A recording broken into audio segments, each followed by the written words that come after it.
Amigos de Venezuela, siempre, siempre Venezuela. En este segmento tenemos un invitado especial. Se trata de Tulio Hernández, sociólogo venezolano, hombre que escribe regularmente para los medios y opina sobre los diversos aspectos del país. Actualmente se encuentra en Bogotá, Colombia. Con él vamos a estar conversando durante la tarde de hoy diversos temas, pero vamos primero a saludarle. Buenas tardes, Tulio. Bienvenido al programa Venezuela, siempre, siempre Venezuela. Buenas tardes, Alan. Siempre es un gusto escucharte y estar contigo y este programa de la frontera, de mi frontera querida. Bueno, Tulio, estamos sorprendidos con este destape del tema de la corrupción dentro del propio chavismo. Antes era escondido, antes se mantenía bajo reserva, pero ahora a Rafael Ramírez lo acusan de haberse robado 4.800 millones de dólares de PDVSA y riposta Rafael Ramírez diciendo que los hijos y familiares de Cilia Flores robaron 1.200 millones de dólares de la misma PDVSA. Y ayer sale Iván Simonovic diciendo que el esquema que utilizaron para robar tanto uno como otro fue el mismo. Es decir, ¿qué estamos viendo dentro del chavismo? ¿Está rompiéndose esa cloaca y van a salir otras cosas más adelante? Bueno, lo primero que hay que decir es que tal y como lo explica con mucho detalle la ONG Transparencia, este es probablemente el desfalco más grande en la historia de una empresa estatal, no de América Latina, sino de la historia humana. O sea, yo quisiera que el radio escucha se imagine lo que significa 4.850 millones de dólares. Yo personalmente es una cifra que ni siquiera me la puedo imaginar. Pero si le agregamos los 1.200 millones de dólares que se le atribuye, que Ramírez le atribuye a los otros, estamos hablando casi de 7.000 millones de dólares. O sea, eso hace aparecer como niños de pecho, como aficionados a todos los corruptos, porque siempre ha habido corruptos en la historia de Venezuela desde Guzmán Blanco hasta hoy. Eso es lo primero. Y lo segundo es el cinismo, porque detrás de esta denuncia hay un gran cinismo.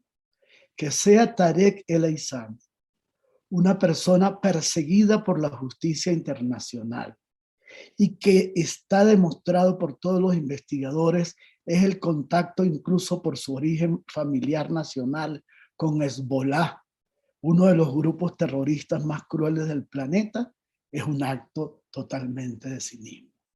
Y luego es una confesión de, ¿cómo es que se dice? A confesión de pruebas, a confesión, relato de pruebas. O sea, el chavismo está haciendo un striptease, se está desnudando producto de los conflictos internos de su naturaleza delictiva. Es decir, si lo que el chavismo de Tarek El-Aissami dice de Rafael Ramírez es verdad, y si lo que Rafael Ramírez dice de la familia de Cilia Flores también es verdad, pues estamos ante la evidencia de un acto de corrupción probado por ellos mismos, por el mismo equipo. Es decir, no hay manera ya de quitarse de encima eso. Lo grave es el poco impacto que tiene en la sociedad venezolana una cosa que en cualquier otro país haría derrumbar de inmediatamente el gobierno. Eso es lo que realmente me impresiona. Pareciera, Tulio, que la corrupción del chavismo ha formado, ya forma parte del paisaje natural, político y social de Venezuela. Y obviamente no hay esa reacción, ni siquiera de la llamada oposición, porque ante esos escándalos uno se imaginaría una oposición más beligerante, más fuerte, más dura, más de contraataque, por lo menos aunque sea a nivel comunicacional, pero la propia sociedad acepta esta corrupción y la asume como normal. Sí, Yo creo que uno de los fenómenos más tristes de Venezuela es que la corrupción ha entrado a formar parte de la vida cotidiana de los venezolanos sin que produzca consternación, alarma, asco ni ganas de hacer justicia. Y eso tiene varias explicaciones. La primera es la impotencia. La gente dice, ¿para qué voy a denunciar? ¿Para qué voy a quejarme si sabemos que el aparato de justicia, la Guardia Pretoriana, que es el ejército, los poderes contralores, no van a hacer nada? Entonces la gente ya se acostumbró. Y la segunda es que es tan frecuente las denuncias de corrupción. Hay tanta gente detenida en los Estados Unidos. Hay tantos gobernantes que tienen puesto precio en la cabeza, wanted, como los viejos asesinos en la época del oeste. La cabeza de Maduro vale 15 millones de dólares. La de Padrino creo que vale 10. Y en fin, entonces es tan grande, tan frecuente, tan reiterativa la corrupción que ya forma parte del paisaje.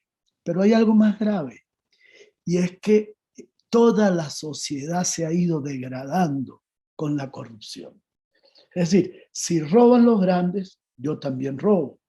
Si roba el general, es muy normal que el Guardia Nacional matraquee, como se dice en Venezuela, al que cruza la trocha, al hombre que tiene la empresa que hace cruzar la trocha, al productor agrario que lleva los productos desde La Grita o el Cobre hasta Caracas y lleva un paquete de billetes de dólares para ir dándoselo a cada guardia nacional.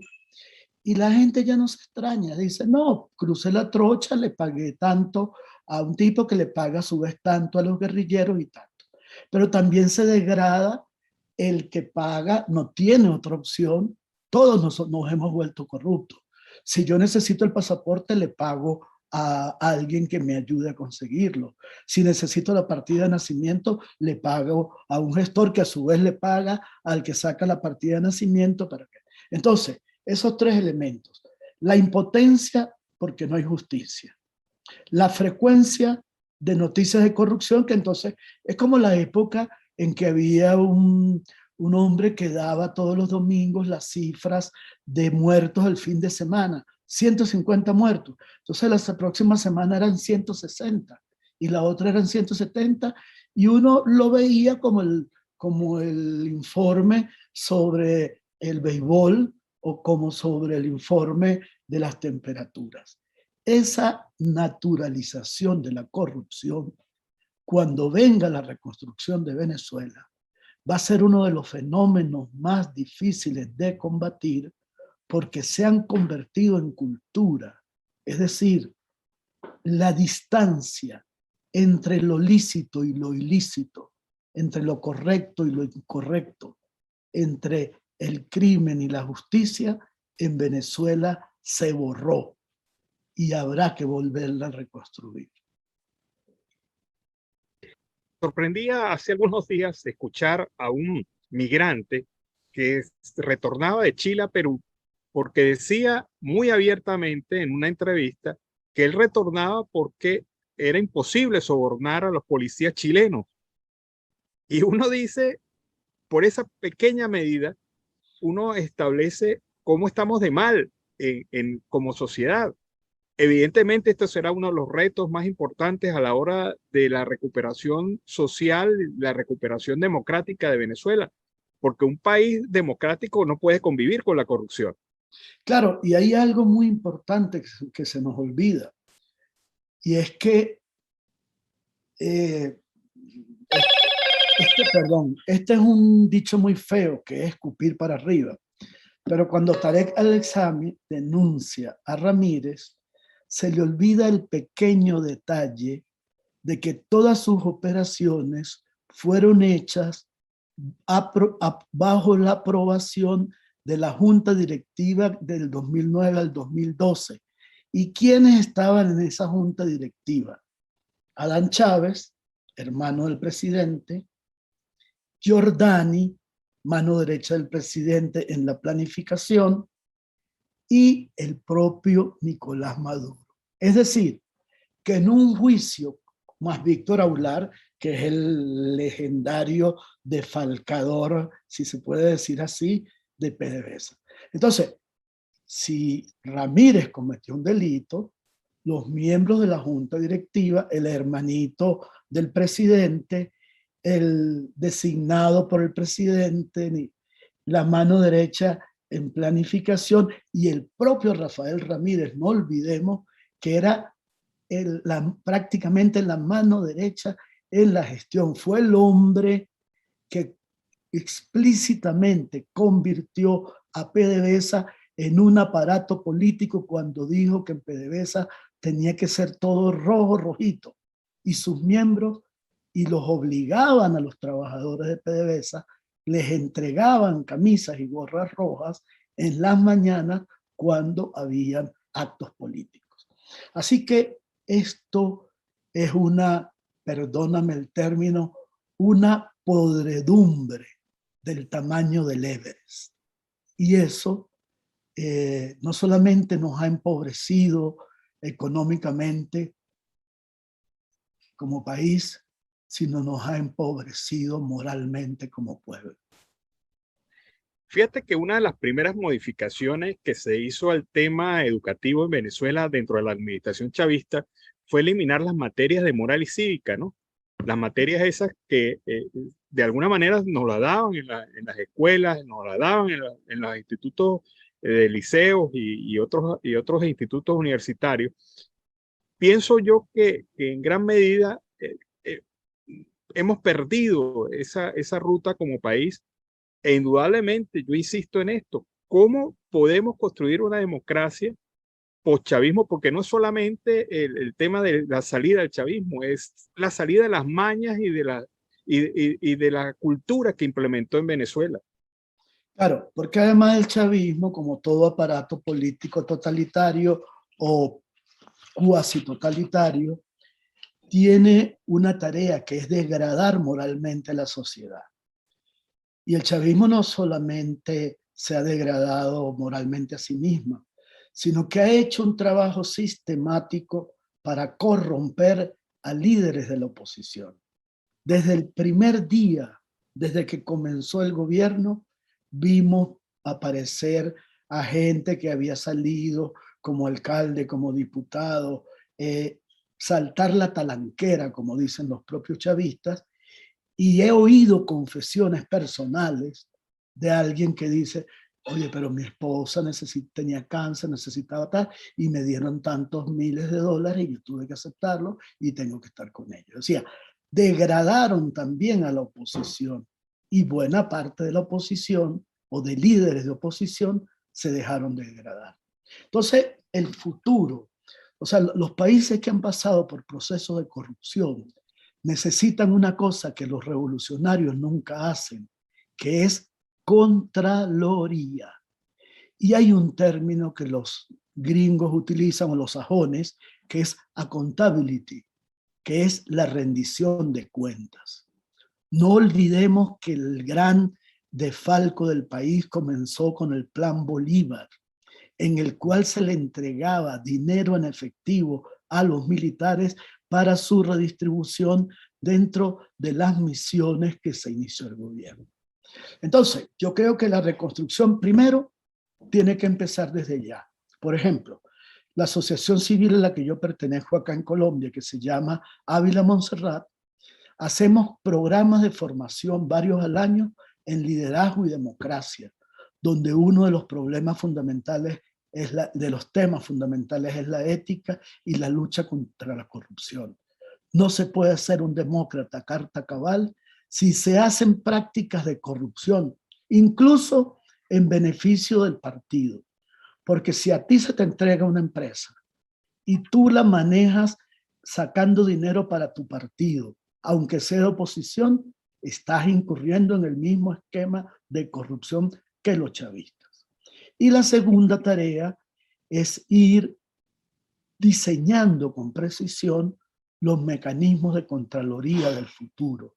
Y la tercera, importantísima, un sistema de justicia realmente independiente, autónomo del Poder Ejecutivo, de manera que las tres cosas, una cultura de la ética, un sistema de Contraloría eficiente y un sistema de castigo, de justicia también eficiente, más una educación que empiece en la primaria, haga que la sociedad aprenda a repudiar en lo cotidiano al corrupto, pero en lo grande a juzgar y hacer castigar a este estrambótico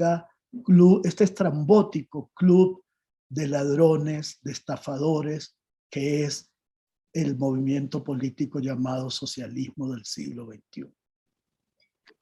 Ahora, finalmente, Tulio, ¿qué va a pasar con todas estas cosas? Porque no solamente las denuncias de PDVSA, es que también hay denuncias por la administración en monómeros, hay denuncias también por corrupción en compra de insumos médicos. Es decir, nos estamos llenando de denuncias por todos lados. La faja del Orinoco. La faja del Orinoco está ahorita siendo estudiado por tribunales federales de Estados Unidos. Y las cifras de la faja del Orinoco son descomunales. Y ya hay personas, digamos, que están casi que castigadas por los tribunales de los Estados Unidos a 20, 30 años. Yo pienso que no hay esperanza, no hay mucho que hacer. Esto sale a la luz porque hay una fractura interna del chavismo. Fractura que no conocemos exactamente cómo es, pero ya conocemos las historias de las bandas criminales. Aquí en Bogotá se están matando una banda criminal de Venezuela, creada, por cierto, desde la cárcel de Tocorón, que fue primero un sindicato chavista en la construcción del tren y que tiene el apoyo de la ministra de Prisiones. Esa banda, que es el Tren de Aragua, se está matando, se están descuartizando con BACRIS, como se llaman las bandas criminales colombianas. Sabemos las guerras que han habido en Venezuela entre la disidencia de la FARC dirigida por Gentil Duarte con el ejército por la lucha del control del tráfico de drogas en la frontera entre La Victoria y Arauca, Guadualito, toda esa zona. Bueno, así le está pasando al chavismo. Se están pisando las mangueras y dos bandas criminales, aún poniendo en riesgo el proyecto político, se están acusando porque el pastel de la torta empieza a reducirse, como en toda banda criminal. La hemos visto en el famoso Padrino, donde actuaba Marlon Brando, terminan matándose entre ellos. Ojalá, no matándose, no me gusta la muerte, pero ojalá y el fenómeno de fractura y pase de factura entre criminales que forma parte de la historia de la delincuencia mundial le ocurra severamente a este grupo de delincuentes. Bueno, muchísimas gracias, Tulio. Tulio Hernández, con él hemos estado conversando sobre este tema de la corrupción, un tema de nunca acabar en la historia republicana de Venezuela. Y bueno, obviamente, pues fijando muchas expectativas en relación a lo que pueda ocurrir en un futuro. Muchísimas gracias, Tulio. Hasta luego, Alan. Muchas gracias por invitarme a tu programa.